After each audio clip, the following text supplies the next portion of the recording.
এটাই সেই পরিত্যক্ত ভুতুড়ে হাসপাতাল যেখানে কোনোদিন কোনো রোগী আসেনি কোনো ডাক্তার, হয়নি কোনো অপারেশন, যেখানে হাসপাতালের বদলে গড়ে উঠেছে নেশার আস্তানা আর চিকিৎসার জায়গা দখল করে নিয়েছে লতা গোল আর বিষাক্ত সাপ।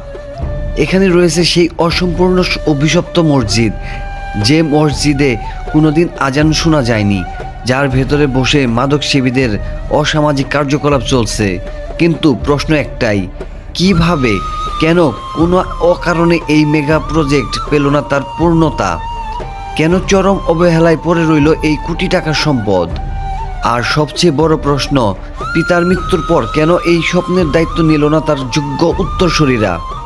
তাহলে চলুন ধীরে ধীরে উন্মোচন করি একটি অসমাপ্ত স্বপ্নের অন্ধকার অধ্যায়, যে গল্পগুলো আজও লুকিয়ে আছে এই পরিত্যক্ত দেয়ালগুলোর ভেতর। ঢাকার শেষ প্রান্তে টাঙ্গাইলের মির্জাপুর সীমান্তের কাছেই পাইকপাড়া গ্রামে নীরবে দাঁড়িয়ে আছে একটি বিশাল অসম্পূর্ণ স্বপ্ন, একটি মেগা প্রজেক্ট যা অনেকের কাছে পরিচিত খোকন সাহেবের পরিত্যক্ত হাসপাতাল নামে। যদিও নামের সঙ্গে খোকন সাহেবের পরিচিতি জড়িয়ে গেছে, তবে এই স্বপ্নের মূল রূপকার ছিলেন পাইকপাড়া গ্রামেরই কৃতি সন্তান প্রখ্যাত শিল্পপতি খান মোহাম্মদ ইকবাল সাহেব। ইকবাল সাহেব ছিলেন শুধু একজন ব্যবসায়ী নন, তিনি ছিলেন একজন সত্যিকারের স্বপ্নদ্রষ্টা, একজন মানুষ যিনি চেয়েছিলেন ধামরাইয়ের মানুষ যেন চিকিৎসা আর শিক্ষার জন্য দূর দূরান্তে ছুটে না বেড়ায়। তার স্বপ্ন ছিল এখানে গড়ে উঠবে একটি আধুনিক মেডিকেল কলেজ ও একটি পূর্ণাঙ্গ হাসপাতাল কমপ্লেক্স, যেখানে মানুষ পাবে চিকিৎসা, পাবে শিক্ষা আর আলোকিত হবে অসংখ্য জীবন। জায়গাটার নীরবতা স্বাভাবিক নয়, এখানে এখন নীরব থাকার কথা ছিল না। এই মাঠে মানুষের কণ্ঠে কণ্ঠ মেলার কথা ছিল, রোগীর স্বজনদের ব্যস্ত পায়ের শব্দ, অ্যাম্বুলেন্সের সাইরেন, ডাক্তারদের তাড়াহুড়ো। কিন্তু আজ এই জায়গা শুনশান, কোনো মানুষ নেই, কোনো কোলাহল নেই, শুধু জঙ্গল আর এক ধরনের অদ্ভুত শূন্যতা। ইকবাল সাহেব বেঁচে থাকতে কাজ থেমেছিল না, ভবন উঠছিল, স্বপ্ন এগোচ্ছিল। তিনি ভেবেছিলেন আর মাত্র 2 বছরের মধ্যেই ধামরের মানুষ পাবে সেবা। কিন্তু হঠাৎ করে ইকবাল সাহেবের মৃত্যু, আর সেই মৃত্যুর সঙ্গে সঙ্গেই থেমে যায় সবকিছু। আজ যদি ইকবাল সাহেব বেঁচে থাকতেন, হয়তো এই স্বপ্ন অসম্পূর্ণ থাকতো না, এই ভবনগুলোর সামনে জঙ্গল গজিয়ে উঠত না, দেয়ালগুলো পরিত্যক্ত নীরবতায় হারিয়ে যেত না, এই মেগা প্রজেক্ট পেত তার পূর্ণতা, আর ধামরাই মির্জাপুরের মানুষ সাধ্যের ভেতরেই পেত আলোকিত সেবা।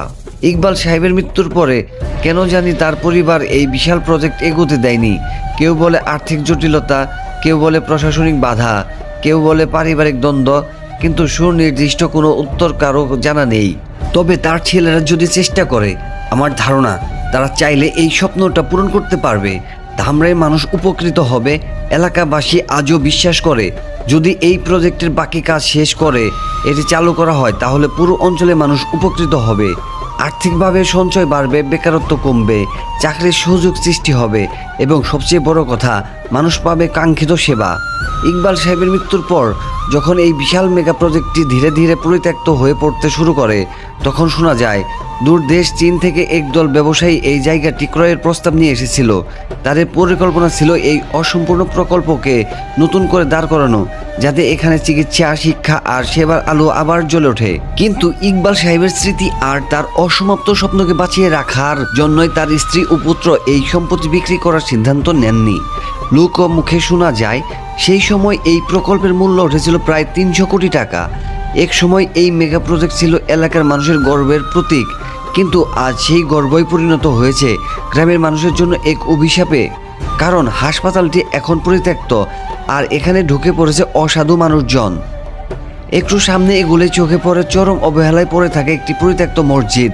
এই নির্মাণের দিকে তাকালেই বোঝা যায় ইকবাল সাহেব কেবল একজন সফল শিল্পপতি ছিলেন না, ধর্মের প্রতিও ছিল তার গভীর ও আন্তরিক ভালোবাসা। এই হাসপাতাল আজ পরিত্যক্ত, কিন্তু এখানকার সব স্বপ্ন এখনো মরে যায়নি, বিশেষ করে এই মসজিদ, যা এখনো আলোর পথে ফেরার অপেক্ষায়। যদি অন্তত এই মসজিদটি নামাজের উপযোগী করা যায়, তবে অন্ধকারের মাঝেও জ্বলে উঠতে পারে একটি আলো। হয়তো একদিন এই জায়গা আবার মানুষের সেবায় ফিরবে, আর যে স্বপ্ন একসময় থেমে গিয়েছিল সেটাই আবার হয়ে উঠবে বাস্তব।